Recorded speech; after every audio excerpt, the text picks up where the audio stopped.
me montre pour vous dire qu'il est temps. Il est temps pour moi de vous souhaiter la bienvenue. Bienvenue dans The Guest, l'émission où chaque invité est une voix qui vous parle directement dans le cœur. Nous recevons des hommes et des femmes des dieux, de croyants de tout horizon, pour partager leur expérience, leurs témoignages et leurs réflexions profondes sur leur parcours spirituel. The Guest est un moment unique, un lieu de rencontre où questions et réponses se croisent pour nourrir notre foi. Chaque invité explore avec nous un sujet central, apportant une lumière nouvelle sur la parole de Dieu. Chaque émission de The Guest est une occasion pour nous de grandir dans notre foi, un témoignage de la grâce de Dieu à travers des échanges profonds et une prière pleine de puissance.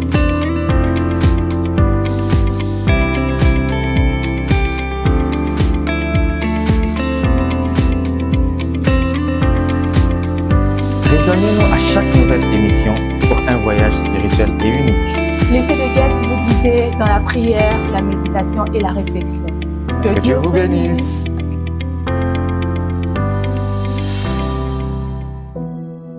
À l'heure actuelle, la chrétienté, pour d'autres, c'est une honte, mais pour certains, c'est une fierté. Aujourd'hui, les chrétiens courent derrière la célébrité, le végétariat, ils courent aussi même derrière l'argent. C'est une problématique que nous allons aborder pour ce nouveau numéro de The Guest. Nous avons l'honneur, je dirais même les privilèges de recevoir le prophète Frank Kyungu, que je dis bonjour. Bonjour. La chanson de tout le temps, vous le savez très bien. Je ne cesserai de le répéter tant que je serai avec elle. Sarah Imba. Bonjour Sarah. Bonjour Gordon, bonjour prophète. Bonjour Sarah. Bienvenue dans ce numéro de The Guest. Nous sommes très heureux de vous avoir comme The Guest, l'invité d'aujourd'hui. Le plaisir est très partagé, merci. Ok. Et prophète, nous voulons entrer vraiment dans le vif de notre sujet.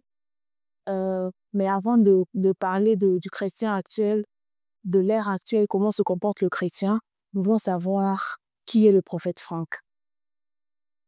Très bonne question, merci Sarah, merci Cordon. C'est vraiment un plaisir d'être là aujourd'hui. Et votre question, je dis toujours que c'est la plus difficile pour moi parce que parler de moi, je pense que c'est la chose que j'essaie le moins faire. Mais je suis, mon nom est Frank Kyungu, je suis 7e d'une famille de 9. Ça va faire un peu plus de 20 ans maintenant que j'ai donné ma vie au Seigneur et que je sers le Seigneur. Je suis marié à une femme extraordinaire avec qui on a 2 enfants. Que nous aimons énormément. Par la grâce de Dieu, Dieu nous a confié de diriger une merveilleuse église qui s'appelle Hope of Glory, qui est basée à Gatineau et avec quelques extensions dans d'autres villes. Et Dieu nous a permis aussi de pouvoir évoluer dans le domaine séculier où on travaille dans le domaine des affaires, mais aussi dans la consultance en gestion d'entreprise. Et généralement, lorsque nous voyons les hommes de Dieu, nous avons l'impression qu'ils sont tombés du ciel. Directement, ils sont devenus ce qu'ils sont aujourd'hui. Mais pouvez-vous nous parler un peu de votre enfance? Comment avez-vous grandi en famille, même dans votre environnement? Très, très bonne question. J'ai eu la grâce de naître dans une famille chrétienne. Famille dont particulièrement ma mère est une fervente servante de Dieu. Donc, les rudiments, les bases de la foi, je les ai apprises là. Mais un peu comme toutes ces personnes qui sont nées dans une famille chrétienne avec certaines restrictions, des fois, vous attendez le moment d'avoir votre rencontre avec Dieu. Exactement. Et entre ce moment-là où je suis né dans cette famille et le moment de ma rencontre avec le Seigneur, j'ai vécu une vie un peu qui n'était pas nécessairement une vie qui plaisait au Seigneur jusqu'à ce que j'ai la rencontre avec Dieu qui a tout changé. Et là, je ne servais plus seulement le Dieu que ma famille servait, mais j'avais une relation personnelle en ce moment-là avec mon Dieu. Et en parlant de la rencontre dont vous venez de parler, comment cette rencontre s'est-elle passée? En fait, j'aime beaucoup parler de cet épisode parce que il rappelle des choses qui se font rares aujourd'hui. Moi, j'ai donné ma vie au Seigneur lors d'une prière familiale.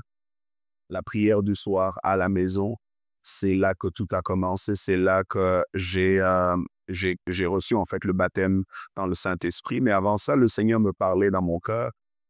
Mais je je ne savais pas que c'était lui. Je suis allé voir ma mère.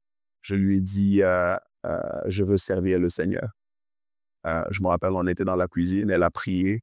Elle m'a euh, fait faire la prière d'accepter Jésus. Et puis après ça, on a eu la prière de famille.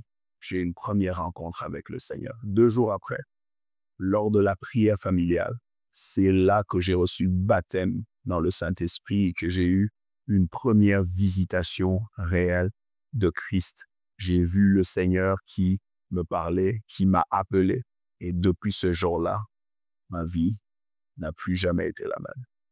Et plusieurs personnes qui sont nées dans des familles chrétiennes, comme vous par exemple, sont animées de faux raisonnements. Ils se disent que c'est parce que nous sommes chrétiens, c'est parce que je suis née dans une famille chrétienne que je connais le Seigneur. Et comment peut-on, en fait, permettre à ces personnes d'avoir une relation personnelle avec Dieu, pas le Dieu de ma famille, mais mon propre Dieu?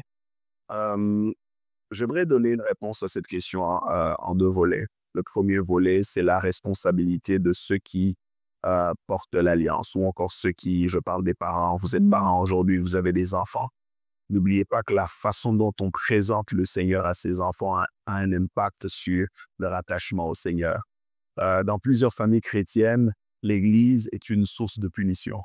Ça veut dire que c'est plus une question de menace qu'une question de rencontre, qu'une question de créer un attachement. Lorsque l'attachement à Dieu se crée, la rencontre avec Dieu devient possible et facile. Et donc, je dirais qu'il y a ce travail-là de bien présenter le Seigneur, mais aussi de susciter, de créer cet attachement. Dieu est celui qui met en nous le vouloir et le faire. Donc, lorsqu'on attend le faire, il faut qu'on prie que Dieu dépose le vouloir. Mais de l'autre côté, ces personnes qui aussi vivent dans l'illusion de se dire mes parents prient, dans ma famille on prie, mais qui n'ont pas de relation personnelle avec Dieu, en fait, elles sont conscientes de ce vide. Elles ont un vide profond à l'intérieur. Ce vide qui, en fait, démontre l'absence d'une relation personnelle avec Dieu. Ce vide peut des fois essayer de se faire combler par autre chose lorsqu'on ne réalise pas que c'est le Seigneur qui nous appelle et qui veut avoir une relation personnelle avec nous. Donc, j'encourage toutes ces personnes qui nous suivent. Vous êtes peut-être fiers de vous dire que vous êtes membre d'une famille qui est chrétienne, qui sert le Seigneur. C'est peut-être l'occasion pour vous aussi maintenant d'avoir votre rencontre par cette émission. Et vous recevez le Seigneur, oui, c'est une chose. Mais votre appel, votre ministère, comment vous le recevez au fait? Euh, Je dis Dieu parle tantôt d'une manière, tantôt d'une autre. Moi, je suis de ceux qui ont eu la grâce d'avoir des prophéties qui les ont précédés. Des hommes de Dieu ont parlé à mes parents au sujet de mon appel de manière répétitive, au point où pour moi, c'était même un sujet qui fâchait. Parce que je me rappelle, j'écoutais souvent ma mère me réclamer comme serviteur et comme prophète dans ses prières. Alors que moi, j'avais ma vision de ma vie, de ma destinée. Et donc, sur ce point-là, je dirais que c'est toujours la capacité d'obéir au Seigneur et de pouvoir discerner sa voix. Lorsque Dieu vous parle, ça peut être par quelqu'un d'autre, tout comme il peut vous parler à vous tout seul. Moi, pour ma part, avant qu'il ne me parle personnellement de mon appel, mais j'avais la grâce d'avoir des personnes qui avaient prophétisé sur ma vie, qui avaient annoncé ce que je suis aujourd'hui. Donc, c'est un peu ça. Et pour finir cette première partie autobiographique, il y a cet épisode du Canada, parce que c'était à Kinshasa, et là, maintenant, vous vous retrouvez au Canada. Comment cela se fait-il, au fait? Vraiment, ça, c'est, je veux dire, l'un des épisodes de foi les plus, on va dire, les plus profonds de ma vie, parce que quand le Seigneur m'a demandé de partir, je pense que c'était l'une des décisions les plus difficiles. Pour la petite histoire, on venait de lancer l'église ici à Kinshasa. Et en plus de ça, j'avais un travail où j'avais une très bonne position dans la société. En fait, j'avais accès aux nations, mais juste entendre le Seigneur me demander d'aller quelque part sans nécessairement d'avoir de repères dans cet endroit, pour moi, j'avais l'impression que c'était une mission suicide. Et je me rappelle encore, lorsque le Seigneur m'a parlé, j'étais en mission de service où j'avais emmené mon épouse. Je pense que c'est la seule mission de service où j'étais allé avec elle. C'était en Côte d'Ivoire. Et puis le Seigneur m'est apparu, il m'a dit, il est temps que tu fasses tes valises et que tu ailles me servir au Canada. Et c'était tellement clair et bouleversant. Je suis allé en retraite 2 fois. J'ai prié ici, ça fonctionnait pas, je suis allé aux États-Unis. Je suis allé en retraite, je suis allé prier. Et là, le Seigneur m'a donné le feu vert et je n'avais plus peur. Même si je n'avais pas les réponses à toutes mes questions, mais juste le fait de savoir que le Seigneur me garantissait sa présence m'a suffi pour obéir et voilà, nous en sommes aujourd'hui. Et quelle est l'importance au fait d'écouter Dieu dans son parcours en tant qu'enfant de Dieu, en tant que chrétien, surtout en tant qu'appelé serviteur de Dieu? Ne jamais aller là où Dieu n'est pas. Yes. Et des fois, là où Dieu est, peut être dans une barque au milieu de la tempête. La sécurité ne vient pas dans l'absence de la tempête. La sécurité vient dans la présence de Dieu. Et quand on est conscient de la présence de Dieu et qu'on est attaché à la direction de Dieu, ben, ce qui se passe, c'est qu'en ce moment-là, on est là où Dieu nous veut. On est en sécurité. C'est pas toujours évident parce que il arrive que Jésus soit dans une barque au milieu de la tempête. Mais la sécurité vient en fait du fait qu'il est présent. Donc, je pense que c'est un secret vraiment précieux par rapport à cela. En fait, vous avez très fièrement parlé de votre parcours avec les seigneurs, comment est-ce que vous avez rencontré. Mais là, nous parlons aujourd'hui de l'ère actuelle. Pensez-vous que la chrétienté a une place modèle actuellement? Je dirais aujourd'hui, il est important de pouvoir être conscient des défis de l'heure actuelle. D'ailleurs, nous sommes en train de passer cette émission qui sera diffusée sur différentes plateformes des réseaux sociaux. À l'ère des réseaux sociaux où tout le monde est capable de vendre une image tout autre de ce qu'il est vraiment. C'est important de parler en fait des attentes de Dieu par rapport au style de vie qu'on doit avoir en tant que chrétien. Parce que ce soit aujourd'hui ou il y a 10 ans ou il y a 20 ans, les attentes de Dieu restent les mêmes par rapport à. Mais les défis auxquels nous faisons face aujourd'hui, peut-être ceux qui sont venus il y a 20, 30 ans ne les ont pas connus. Pas du tout. Et donc, c'est important d'enseigner aux gens comment garder le modèle de Dieu sans se conformer au siècle présent. Et la Bible donne même la recommandation, c'est être renouvelé dans notre intelligence. C'est pourquoi on est là, on va parler un peu de ce processus de renouvellement, l'intelligence qui peut aider à être des chrétiens modèles, mais qui reflètent réellement le modèle de Dieu. Sous ces fléaux de la société, il y a bon nombre aujourd'hui qui ont honte même d'être appelés chrétiens. Moi, je suis plus pratique. C'est une petite anecdote. Dernièrement, on était dans une fête où il y avait un petit échange biblique. Il y a une personne qu'on a pointé du doigt, lui demandant, frère, toi tu es frère, tu peux nous donner ces versets bibliques? Et là, du coup, sa réponse m'avait effrayé. Frère, ici, on parle pas des choses des dieux. Voyez-vous? Et plus dans la société, les gens ont honte d'afficher leur chrétienté et tout consort. Que pensez-vous? C'est important pour nous de remettre, de permettre aux gens de comprendre la valeur, l'impact même, ce que c'est d'être chrétien, d'avoir Jésus. Parce que aujourd'hui, les gens pensent que c'est plus une question d'affiliation, alors que c'est une question de transformation. Ce n'est pas le fait d'appartenir à une assemblée, mais c'est le fait de devenir un temple. Tout à fait. Lorsqu'on donne notre vie au Seigneur Jésus, lorsqu'on accepte le Saint-Esprit, notre corps devient le temple du Saint. On devient une ambassade, on devient une référence. C'est beaucoup plus le fait de dire que j'appartiens à une assemblée. Et de l'autre côté, la fierté aujourd'hui ne doit pas venir du fait que je connais, ou du fait que j'appartienne, ou encore, mais plutôt du fait que Jésus est en moi. C'est pas le fait que j'appartienne à une communauté X ou Y d'abord, parce qu'on va en parler en fait aujourd'hui. Les gens se sentent beaucoup plus à l'aise de présenter leur chrétienté quand ils s'y trouvent une raison d'être orgueilleux. Je suis chrétien, je prie à telle église. Je suis chrétien, mon pasteur est tel. En réalité, la fierté de notre chrétienté, c'est Jésus. Et il faudrait qu'on soit conscient de la valeur du trésor que l'on a. Et d'ailleurs, tout homme qui est fier d'avoir quelque chose n'a pas honte de le présenter. Et tout celui qui a honte de quelque chose, c'est parce qu'il peut-être ne connaît pas la valeur de ce qu'il a, ou encore dévalue lui-même ce qu'il a.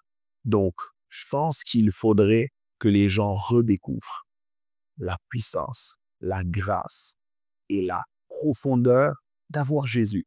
Ça va faire toute la différence. Ça va faire que ceux qui peut-être vivent encore ce que j'appelle une vie chrétienne en sourdine, ça veut dire des personnes qui trouvent leur joie plutôt de dire que moi je suis chrétien dans ma chambre, j'ai ma relation personnelle avec Dieu, mais ces personnes en fait vont être à l'aise de s'afficher publiquement ou encore de confesser publiquement leur appartenance à Jésus.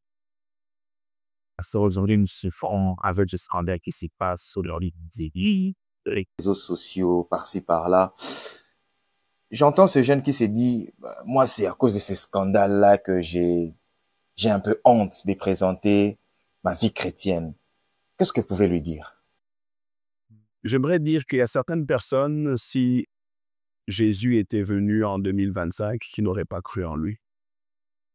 Parce que déjà, du temps de Jésus, le type de personnes que Jésus était venu sauver, ce n'étaient pas des hommes parfaits. C'était des hommes qui avaient besoin d'être transformés, sauvés, lavés. Et il ne faut jamais se laisser définir par les erreurs des autres, mais plutôt saisir l'opportunité d'être la raison pour laquelle les autres peuvent espérer. Il est facile d'abandonner, de dire « je ne vais pas y arriver » simplement parce que les autres ne l'ont pas fait. Au lieu de devenir cette personne qui peut dire à ceux qui ont échoué « relevez-vous, Dieu l'a fait avec moi, il peut le faire avec vous ». Donc, on vit dans une génération qui est remplie d'excuses au lieu d'accepter de payer le prix, d'accepter d'être cette référence. Je dis toujours, tout problème que Dieu te permet de voir est un message d'une solution que tu as. Parce qu'il y a des problèmes qui ne dérangent pas tout le monde. Goliath était au front, il ne dérangeait pas tout le monde. Quand David est arrivé, la présence de Goliath était un dérangement, a suscité en lui le libérateur, le sauveur. Et donc, au lieu d'utiliser la présence de Goliath pour se justifier, pour se victimiser, parce qu'on va dire personne n'arrive à vaincre, tout le monde a peur, tout le monde échoue, ben on peut être ce David par qui le salut peut venir pour un grand nombre. Aujourd'hui, à l'heure actuelle, nous rencontrons plus des chrétiens qui sont obsédés par l'argent, prêts à tout pour avoir de l'argent, prêts à mentir, à corrompre. Et nous voulons savoir pourquoi. Je dirais que dans les derniers jours, vraiment, la Bible nous prépare à ce genre d'événement, ce genre d'attitude. Et l'ennemi vient avec un esprit de séduction. Vous savez, ce qui est particulier avec la séduction, c'est que la séduction engendre un sentiment d'attachement. On a l'impression qu'on va vers quelque chose de bien sans réaliser combien cette chose peut être dangereuse. Et on retrouve aujourd'hui, à cause du fait, encore on a parlé tout à l'heure, le phénomène réseaux sociaux, tous les pasteurs bling bling, si je peux l'appeler comme ça, avec tout ce qui est extravagant, etc. Donc, cela, le voir a généré une convoitise. Et cette convoitise fait que finalement, les gens sont prêts à tout, des fois même au nom de la foi, alors que ce n'est pas une question de foi. Dieu nous donne l'argent comme un instrument pour le servir, pas comme un aide, comme un instrument qui nous a servi. On ne doit pas être asservi par l'argent, mais l'argent est un instrument que Dieu nous donne pour servir le Seigneur. Et c'est important de dompter maman, de servir le Seigneur et de remettre encore une fois notre cœur au bon endroit. Et je reviens à ce que j'ai dit tout à l'heure. Tout part de la vraie rencontre avec le Seigneur. Vous parlez de maman, mais qui est maman? Maman, c'est cet esprit derrière l'argent, derrière tous les biens matériels. La Bible dit, tu ne peux pas servir Dieu et maman. Dieu ne partage pas la gestion de ta vie avec maman. lorsque Dieu veut te bénir, il peut le faire. Je crois que Dieu peut bénir les chrétiens de manière à les rendre influents dans la société, les rendre influents dans la nation. Mais de la même manière, Dieu ne peut pas nous bénir pour nous perdre. Et Dieu a des principes quand il nous bénit. Donc, je recommande vraiment le contentement, la patience et la foi. Et là, on peut recevoir la bénédiction de l'Éternel qui enrichit et qui ne se fait suivre d'aucun chagrin. En fait, nous voulons aussi être plus concrets dans ce que nous disons. Est-ce que vous, personnellement, avez-vous déjà été confronté dans votre vie chrétienne dans une rude épreuve, mettant votre foi en jeu face à l'argent? Oui, vous savez, aujourd'hui, malheureusement, il y a des gens qui pensent que tout le monde a un prix. Et vous ne savez pas toujours quand les hommes vous testent. Je me rappelle un jour, je traversais des situations très, très difficiles et j'avais vraiment besoin d'argent. Et il y a cette famille qui était très aisée. Ils m'avaient invité pour un moment de prière. Ils avaient traversé des situations difficiles et ils avaient besoin d'un moment de prière. Et je suis arrivé, j'ai prié avec eux. Dieu s'est révélé, Dieu s'est glorifié. Et à cet instant-là, j'ai entendu une voix que l'ennemi parle. Il dit, demande-leur quelque chose. Mais j'ai entendu le Seigneur me dire, non. Tout ce que je veux que tu fasses ici, c'est prier et partir. Et même ce que tu n'auras pas demandé, on te donnera, ne le prends pas. J'étais confronté à des problèmes sérieux. J'avais vraiment besoin d'argent. Et j'ai vu, vous voyez, il y avait cette première voix qui m'a parlé pour me dire demande, pour que si je reçois sans avoir demandé, que je me dise que c'est Dieu. Alors que Dieu ne voulait même pas que je prenne quelque chose. Et je me rappellerai toujours cette maman qui vient avec cette enveloppe. Et je lui ai dit non, le Seigneur m'a dit de ne pas prendre. Je suis parti de là mitigé, en train de me dire, Dieu t'a béni et toi tu l'as refusé. Mais en fait, avant ma venue, ce que je ne savais pas, c'est qu'il y avait eu un débat dans cette maison. Il y avait eu un débat où la fille aînée de cette maman lui a dit, ce pasteur est comme tous les autres pasteurs qui viennent pour l'argent.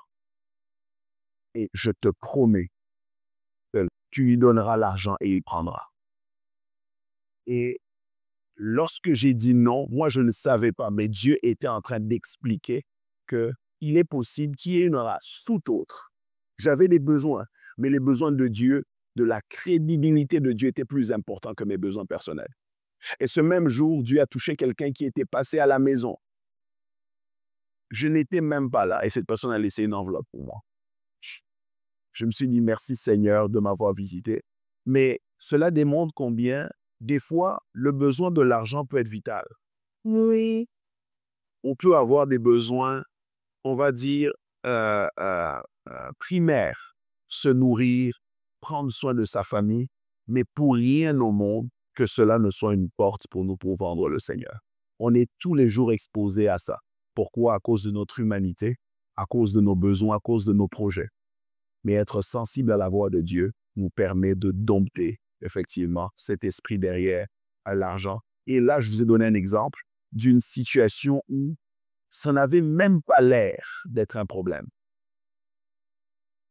Vous voyez un peu à combien plus forte raison une situation où vous vous retrouvez à devoir rendre des comptes, où vous devez être honnête sans l'être. Donc, c'est un peu ça. Dieu attend de nous de l'honnêteté face à l'argent. Et c'est comme ça qu'on domine sur l'argent. Merci. Et pasteur, quel est le danger alors de vouloir réussir vite, sans fondement biblique? Ce qui se passe, c'est que quand vous brûlez les étapes, vous brûlez à chaque étape. Ça veut dire que à chaque endroit que vous passez vite, vous vous détruisez très vite. J'aime une chose avec Dieu, ce n'est pas seulement sa capacité d'appeler, mais c'est aussi sa capacité de préparer ses appelés. En regardant dans la Bible, on voit un Dieu qui a une mission, mais qui aussi a une responsabilité. Dieu ne veut pas réussir au prix de nous détruire. Dieu veut réussir au prix de nous garder. Et pour nous garder, Dieu doit nous préparer. C'est comme ça que vous allez voir dans la Bible, tous ces grands hommes qui ont marqué l'histoire sont tous passés par une classe préparatoire. Quand vous refusez de passer par cette classe, vous allez être exposé sans être équipé. Vous allez malheureusement vous retrouver trop tôt là où Dieu vous voyait un peu plus tard. Et vous risquez même de rater des opportunités qui avaient un temps précis dans votre vie. Parce que la bénédiction de Dieu ne vient pas seulement avec un temps précis. Elle vient aussi avec des hommes. Elle vient aussi avec des lieux. Si j'arrive à un endroit, je vous donne un exemple, j'ai rendez-vous avec vous à 10 heures au centre-ville. Si j'arrive au centre-ville à 6 heures, je ne vais pas vous trouver. Non. En fait, ce n'est pas que le lieu est mauvais. C'est plutôt le temps qui est mauvais. Quelqu'un qui arrive au mauvais moment, au bon endroit, ne va pas jouir du bon endroit. Il n'est pas juste une question d'avoir le détail ou la véracité sur la direction où Dieu nous attend, mais c'est aussi d'attendre le temps de Dieu. Amen. Et d'une manière personnelle, par rapport à votre exemple, comment avez-vous fait pour garder votre cœur stoïque devant l'argent? Je dirais qu'il y a des décisions personnelles à prendre. Je vais vous donner un exemple. En tant que pasteur, quand vous recevez quelque chose qui est, par exemple, pour l'Église, la première chose que je fais, j'informe quelqu'un. Je me rends imputable. Mettez-vous toujours dans une position où vous n'assumez pas que vous êtes plus fort. Vous créez des garde-fous. Je travaille avec des personnes qui sont capables de me dire la vérité, sont capables d'être un garde-fou. Pourquoi? Ce n'est pas que je pense que je suis faible, c'est parce que j'évite de me retrouver dans une situation parce que la vie peut venir avec des besoins, avec des fardeaux. Et donc pour ce, il faudrait se mettre dans cette condition-là, mais aussi il faut prier. Vous savez, quand vous savez ce à quoi Dieu vous appelle, vous devez être capable de faire les bonnes prières pour votre vie. Je savais que Dieu m'appelait à une certaine ascension dans la vie, dans la société, et j'ai commencé à prier pour mon cœur. Parce que mon cœur serait aussi utile que l'onction sur ma vie. Et je continue de prier pour mon cœur. Et je demande au Seigneur de me garder, de me préserver, parce que je crois qu'il y a des choses beaucoup plus grandes que celles que j'ai vues, que celles que j'ai vécues. Mais ces choses nécessitent de trouver le cœur que Dieu veut voir. Et c'est un travail continu. Et juste se dire que lorsque Dieu te donne, il te fait confiance. La confiance se garde par l'aide de Dieu. Vraiment ça. Et pasteur, quelle est la différence entre la bénédiction de Dieu et la réussite obtenue par des moyens douteux? La paix. Vous savez, la différence entre quelqu'un qui a réussi avec Dieu et quelqu'un qui a réussi en trichant, c'est la paix. Cette personne, lorsqu'on vient te serrer la main en te disant « Félicitations pour ce diplôme », tu dis merci, mais tu te rappelles de comment tu as triché. Félicitations pour cette maison que tu as construite. Tu dis merci, mais tu sais comment tu as amassé cet argent. Mais quelqu'un qui a réussi avec Dieu, cette personne a la paix. Cette personne a une paix qui fait que, en bout de ligne, il n'a pas seulement la capacité d'avoir réalisé, mais aussi la paix qu'accompagne le Seigneur qui est la source de ce qu'il a bâti. Et la paix, c'est quelque chose de non négligeable. La paix, c'est quelque chose d'utile. Et je recommande toujours à quelqu'un, choisissez Christ qui est la paix. Je peux te donner un exemple en plus. Regardez, il y a un homme qui, quand il a eu l'argent lui a volé la paix, c'est Judas. Il a vendu Jésus. Finalement, en vendant Jésus, il a eu l'argent, mais il a laissé l'argent parce que l'argent lui avait volé la paix. Bien sûr. Faites attention à tout ce qui sort quand l'argent entre. Quand l'argent entre dans votre poche et que la paix sort de votre cœur, vous avez perdu plus que vous n'avez reçu. Donc, choisissez toujours de garder là. Comment cultiver un cœur content, simple et dépendant de Dieu? La foi. Vous savez, lorsqu'on fait confiance au Seigneur, on utilise ses moyens. Chaque reconnaissance de ce que Dieu vous donne aujourd'hui provoque la prochaine dimension. Et chaque fois que vous ne reconnaissez pas ce que Dieu a fait dans votre vie, le niveau dans lequel vous êtes incapable d'adorer Dieu justement. Adorez Dieu quand vous n'avez rien. Adorez-le quand vous avez peu. Adorez-le aussi quand vous avez tout. Parce que c'est ça, en fait, le contentement est la clé qui ouvre la prochaine dimension. Il y a le mauvais contentement et il y a le bon contentement. Le mauvais contentement, c'est quand vous limitez Dieu. Quand Dieu a fait quelque chose avec vous aujourd'hui, au lieu de croire qu'il peut faire plus, vous vous asseyez sur ce qu'il a fait. Le mauvais contentement, c'est quand vous voulez aller plus vite que Dieu, quand vous vous comparez aux autres, quand vous pensez que vous êtes en retard, quand à tout prix vous êtes capable de faire du mal pour pouvoir ressembler aux autres. Ça, c'est le mauvais contentement qui vous pousse au vol, qui vous pousse à l'incrédulité, qui vous pousse au mal. Le bon contentement vous pousse vers Dieu. Amen. Et nous sommes déjà en train de chuter. Ça passe vite. Oui, ça passe trop vite. Et les bonnes choses ne traînent pas, comme on le dit souvent. Et quel conseil vous donnerez-vous à un chrétien qui a honte d'afficher sa chrétienté autour de lui? Quelqu'un qui veut suivre le Seigneur, mais qui n'assume pas, en fait, le fait d'être chrétien, surtout à l'ère actuelle et avec tout ce qui se passe dans les réseaux sociaux, comme vous l'avez épinglé pas avant. Et nous voulons vraiment que vous puissiez donner certains conseils à ce type de personnes. J'invite tous les bien-aimés qui peut-être ont honte ou encore doutent du fait d'affirmer publiquement leur appartenance à Jésus.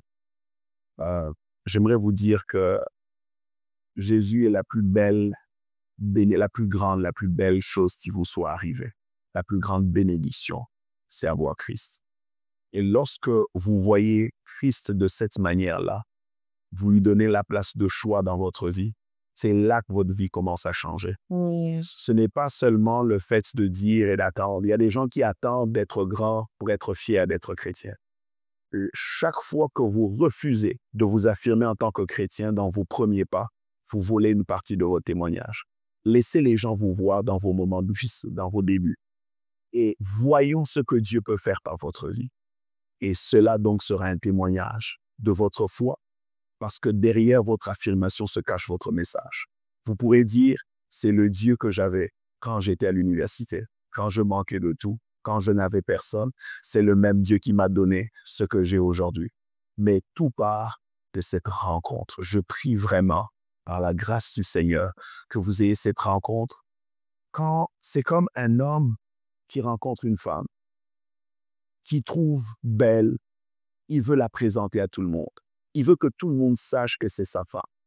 Lorsqu'on tombe amoureux de Jésus, on n'a plus honte de lui. Et je prie vraiment que le Saint-Esprit vous rencontre et que vous réalisiez combien béni vous êtes que d'avoir Jésus. Et par rapport à l'argent, je vais vous faire rire. Il y a un de mes frères, il dit en blaguant, il dit le problème avec l'argent propre, on sait que ce n'est jamais beaucoup. Donc, il y a des gens aussi qui pensent comme ça. Se dire que si je suis le processus ou le chemin de Dieu, je n'aurai pas beaucoup d'argent, soit je l'aurai en retard. Et les personnes qui veulent réussir vite, comme on l'a dit avant. Et quel conseil vous voulez donner à ce genre de personnes qui voient autour d'eux des gens réussir, mais par des mauvais moyens? Surtout ces derniers temps, beaucoup de gens réussissent selon leurs moyens. Ils font ce qu'ils veulent. C'est pour ça que nous avons des phénomènes comme les porte-à-porte, donc des gens, des escort girls, donc des filles, en fait, qui montrent qu'elles ont une boutique, un salon de coiffure, mais derrière cet argent, elles sortent avec des sugar daddy, vous voyez? Donc, les personnes qui se disent qu'avoir l'argent selon le processus de Dieu n'est pas la voie la plus rapide. Ça traîne. Ce que je peux dire à ces personnes, c'est que j'ai parlé tout à l'heure de la paix. Mais j'ai aussi parlé du fait que, tout à l'heure, vous avez dit avoir quand l'argent est propre, il vient un peu. C'est pas un verset biblique. C'est une perception. Et beaucoup est relatif. Vous savez, le problème, c'est que quand quelqu'un commence à amasser, quelle est la limite qu'il va établir? Un jour, il a volé 1000, demain, il volera 1 million, après 10 millions, et en cherchant 100 millions, il va tout perdre.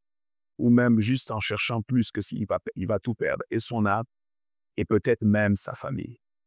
Ce que j'aimerais dire, c'est que Dieu nous connaît. J'aime une chose avec la parabole des talents, et ça, c'est une révélation que j'ai eue en lisant cette histoire. Le maître vient, il avait 3 serviteurs qu'il aimait. Il aimait tous ses 3 serviteurs au même niveau. Il a appelé le premier, il lui a donné combien de talents? 5. Il a appelé le deuxième, il lui donne 3. Il a appelé il lui donne 1 seul. 5, 2 et 1. Extraordinaire ça, n'est-ce pas? Souvent, en lisant cette histoire, on voit que celui qui a un talent va l'enterrer. Et ça, c'est les chrétiens modernes. Alors qu'en réalité, il les a appelés à multiplier sans les limiter. La Bible dit qu'il leur a donné chacun suivant sa capacité. Dieu nous connaît. Il nous connaît assez pour nous bénir à la hauteur de ce qu'il connaît de nous. Et souvent, le problème, c'est qu'on pense qu'on est moins grand parce qu'on a reçu moins. Alors que des fois, pour toi, Dieu sait que juste avec ça, tu peux faire grand-chose. Il y a des gens pour qui ça prend beaucoup pour doubler. Mais il y a des gens, ça prend très peu pour qu'ils multiplient par 1000 ce que Dieu leur a donné. Et j'aimerais dire à quelqu'un qui est peut-être complexé par le fait d'avoir un. Dieu ne confie que ses batailles les plus rudes à ses meilleurs soldats. Et donc, j'aimerais encourager quelqu'un en disant, du temps que ça vient de Dieu, tu as besoin de Dieu pour le faire multiplier. Et j'encourage toutes ces personnes à vivre. Une fois, je me retrouve aux États-Unis, dans une belle ville. D'ailleurs, une ville. J'étais en Californie, à Los Angeles. Vous savez, c'est une ville où les gens, très peu de gens vivent pour eux. Qu'on vit pour comment on est perçu. Et je passais devant un grand magasin et j'ai vu une jeune fille qui est sortie avec beaucoup de sacs, mais c'était des sacs vides. Elle avait un photographe professionnel. Elle prenait des photos pour Internet et avec une vidéo disant comment elle vient de faire les magasins, mais c'était des cartons vides. Et vous êtes peut-être cette personne qui suit ce genre de personnes sur Internet et vous pensez que vous êtes en retard. Vous pensez que cette personne vit une bonne vie. Il y a des gens, vous enviez des gens qui n'ont rien. Ces gens ont juste de quoi vous faire croire qu'ils ont. Alors que vous avez peut-être, vous, la capacité d'être concentré à bâtir quelque chose qui, demain, va grandir. Ne consommez pas votre semence en vous comparant à quelqu'un qui consomme ses récoltes. Vous risquez de tuer ce qui doit se multiplier demain. Donc, je vous encourage, soyez patient avec Dieu, votre tour viendra et le panier circule encore. Oui, dans cette même optique, vous êtes homme de Dieu, vous êtes serviteur de Dieu. Et je vous avais dit aussi dans cette émission déjà que vous avez eu à passer des moments très difficiles, ou même financièrement. Et il y a des hommes de Dieu aussi qui aujourd'hui passent par des moments très difficiles et veulent même abandonner l'œuvre de Dieu parce que c'est très difficile. Et ils regardent, comme vous l'avez dit aussi, ils regardent dans les réseaux, ils voient d'autres hommes de Dieu comme aujourd'hui, nous avons les hommes de Dieu modernes qui montrent comment ils descendent des voitures, des jeeps, etc. Et ils se disent qu'ils sont en retard et que Dieu ne les connaît pas. Ils veulent abandonner l'œuvre de Dieu parce qu'ils ont suivi le Seigneur peut-être par intérêt et ils n'arrivent pas à supporter ce moment difficile qu'ils sont en train de traverser. Quel conseil leur donnerez-vous? Vous savez, ces personnes qui vivent ça, c'est très difficile. C'est très difficile. Je me rappelle encore un jour, je traversais des situations difficiles et j'ai rencontré un groupe de pasteurs. Je les entendais parler, j'avais l'impression que j'étais en retard. J'avais l'impression, en fait, que j'étais ignorant. Pourquoi? Parce que la façon dont ils parlaient, ils m'ont même dit, si tu es pauvre, c'est parce que tu n'es pas intelligent. Le premier conseil que j'aimerais vous dire, quand vous souffrez, faites attention à qui sont vos conseillers. Parce que pendant un moment de faiblesse, un mauvais conseiller peut vous détruire. En rentrant chez moi ce jour-là, j'ai su que je n'avais pas rencontré les bonnes personnes. Parce qu'elles ont parlé de tout sans parler de Dieu. Exactement. La vraie bénédiction, c'est celle qui glorifie Dieu. Pas seulement celle que les hommes acclament. Et j'aimerais dire à cet homme de Dieu intègre, qui en ce moment est en train de traverser des situations difficiles, persévère. Attends-toi à Dieu. Il y a des moments où le grand Élie ne mange qu'un pain à la taille de la bouche d'un corbeau. Mais ne quitte pas le torrent quand il n'a pas séché. Ouais. Dieu veut encore t'équiper. Dieu veut te donner un message. Et de là, Dieu t'instruira. Il te dira qu'il a instruit à une veuve de te nourrir.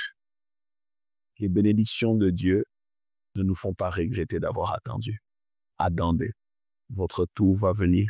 Que Dieu vous fortifie et que cette émission vous rappelle que Jésus n'est pas seulement notre Dieu quand tout va bien, mais même quand c'est difficile, il faut qu'on soit capable de le servir de tout cœur. Un jour arrivera où vous aussi, vous allez le servir dans des très bonnes conditions. Et en ce moment-là, vous ne le ferez pas pour prouver aux gens, mais vous le ferez parce que vous louez le Seigneur. Il vous a trouvé fidèle dans les petites choses et donc il vous confiera en ce moment-là les plus grands.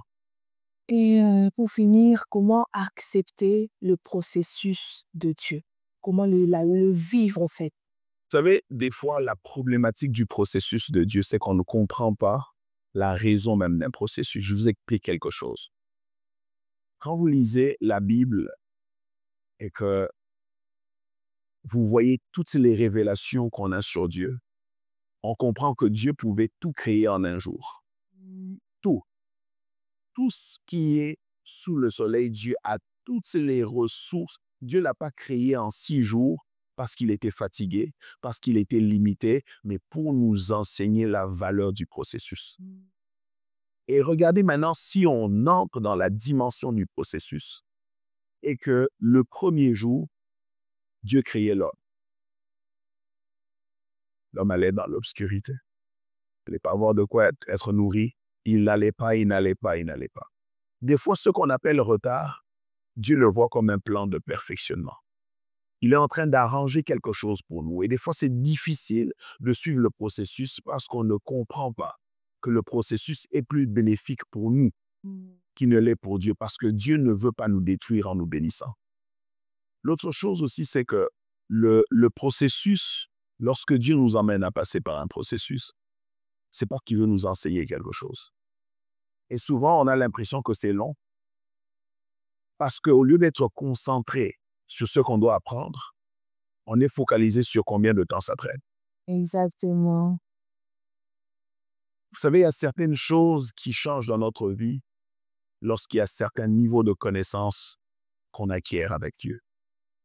Donc, la prière à avoir durant un processus qu'on subit par Dieu, c'est Seigneur, apprends-moi à tirer des leçons derrière ce que tu es en train de me permettre de vivre. Et vous allez voir, quand la leçon est tirée, on passe à la prochaine classe. Amen. Des très bons conseils, hein, n'est-ce pas, Cordon? Oui, des Très bon conseil en tout cas. Moi, j'ai juste une dernière question avant de boucler la boucle. En fait, Franck, comment est-ce que je me vois ces frères qui suis tombés dans l'amour de l'argent, dans la modernité, tout ce que nous avons évoqué ici. Comment je peux réconcilier mon cœur avec Dieu? C'est d'ailleurs même la question qui fait en sorte que vous allez regarder cette caméra et dire à ses frères qui est tombé, même à celui qui n'a pas encore donné sa vie à Jésus-Christ, le canal ou les moyens pour lui de donner sa vie à Jésus. Un bel exemple dans la Bible, le fils prodigue. Ce fils prodigue avait une faculté, une qualité qui se fait très rare aujourd'hui. La première, c'est rentrer en soi-même. Lui le dit, il rentra en lui-même. Dieu vous parle, il vous parle dans votre cœur. En ce moment, votre cœur vous dit que ce que vous faites ou ce que vous avez fait, la direction que vous avez prise n'est pas la bonne. Écoutez la voix de Dieu qui vous parle. Mais j'aime la deuxième qualité de ce fils prodigue, c'est qu'il a accepté d'affronter les regards des autres, de ne pas rentrer pour les autres, mais pour le Père. Souvent, le problème, la raison pour laquelle plusieurs ont du mal à rentrer, c'est qu'au lieu de penser au Père, ils pensent aux autres. Pensez au Père, vous trouverez la force de rentrer. Des fois, on va se dire, il y a quelqu'un, peut-être tu as bâti une vie d'apparence et tu réalises combien tu souffres. Tu réalises combien c'est difficile pour toi aujourd'hui. Il est temps que tu remettes les choses en ordre. J'ai rencontré un jour un frère qui avait loué une grande maison pour montrer aux gens qu'il avait du succès alors qu'il souffrait. Un jour, il a décidé de sortir de cette grande maison, d'aller dans une petite maison. Et il a dit, j'étais plus heureux dans la petite maison que dans la grande parce que j'étais vrai, j'étais dans la vérité. Les gens se sont moqués de moi, mais j'ai commencé à épargner, j'ai commencé à bâtir. Aujourd'hui, je n'habite pas une grande maison pour prouver. J'habite une vraie grande maison parce que Dieu me l'a donnée. Et je crois que si vous êtes capable de retourner, il y a une fête qui vous attend. Le Père vous attend et la surprise de ce fils, c'était la fête. Il imaginait tout sauf une fête. J'aimerais vous dire qu'une fête vous attend. Rentrons auprès du Père et vous verrez combien le Seigneur va vous distinguer. Que Dieu vous bénisse. Amen. Et nous terminons jamais nos numéros de digest sans que l'homme de Dieu, soit la personne que nous recevons, puisse adresser une prière. Et aujourd'hui, nous voulons que vous puissiez adresser des prières en faveur des personnes qui n'assument pas leur chrétienté pour telle ou telle raison.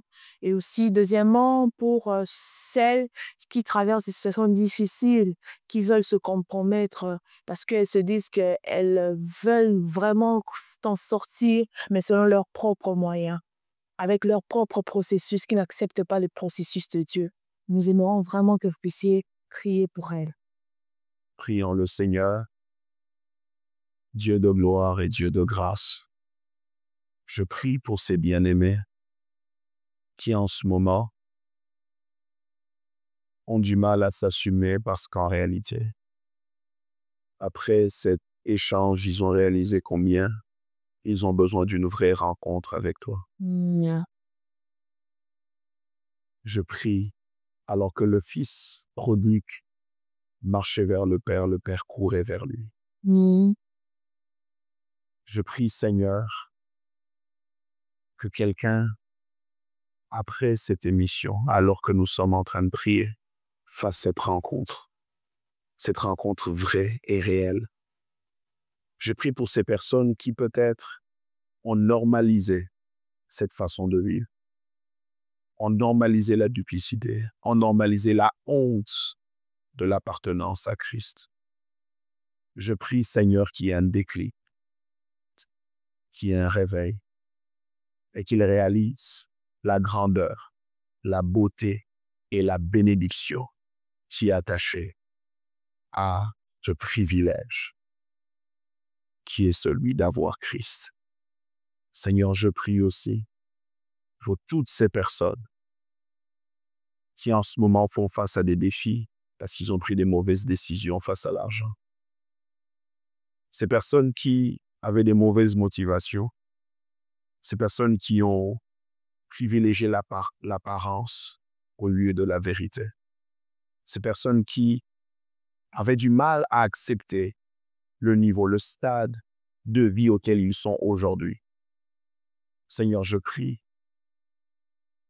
que tu leur viennes en aide. Je prie pour un pardon. Pardonne-leur. Relève-les de leurs fautes. Donne-leur le vrai, le bon contentement. Une foi inébranlable qui croit en toi, qui croit en la saison et au processus. Je te bénis parce que tu es Dieu et ton amour durera jamais. Et je crois que tout ce que tu as prévu de faire, tu le feras. Tu le feras dans leur vie et tu te glorifieras, mais en les gardant dans la pureté, dans la consécration, dans l'intégrité, afin que cette bénédiction ne soit point un sujet de malheur, mais un sujet qui te glorifie. Je te prie pour cette équipe, ce merveilleux ministère qui a pour but de prêcher la bonne nouvelle sous ce format. Père, qu'ils soient étonnés de savoir ce que tu fais par eux et que des vies, de nombreuses vies, soient changées au travers de cette vision. C'est en ton nom précieux, Jésus, que nous avons prié. Et nous disons Amen. Amen. Merci beaucoup, papa. Que Dieu vous bénisse. Amen. Amen. Sarah Imba, ça a toujours été bénissant, enrichissant. Vraiment, cette émission nous a fortement bénis. Nous vous disons merci d'avoir répondu à notre invitation pour ce numéro de Guest. Et on n'a pas voulu être égoïste, et si ça dépendait de moi et Sarah, on allait chercher les prophètes pour qu'ils nous parlent de toute cette richesse. Mais on l'a fait sous format émission pour que ça puisse aussi vous bénir, vous qui nous suivez sur YouTube. N'oubliez surtout pas de vous abonner sur notre chaîne Église évangélique Elim TV pour ne rien rater de ce numéro.